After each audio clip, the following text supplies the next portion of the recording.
Station Ramnagar.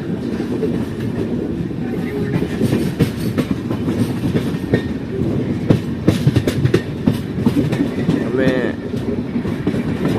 Enter થઈ ગયા છીએ રામનગર સ્ટેશને. કેટલું મસ્ત સ્ટેશન છે.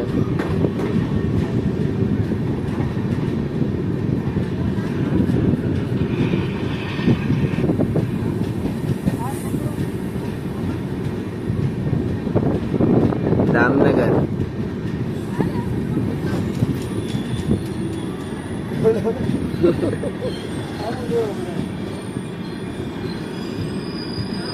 ફાઇનલી રામનગર પહોંચી ગયા છીએ. તો હવે કોઈ રામનગર ના હોય તો કમેન્ટ કરજો.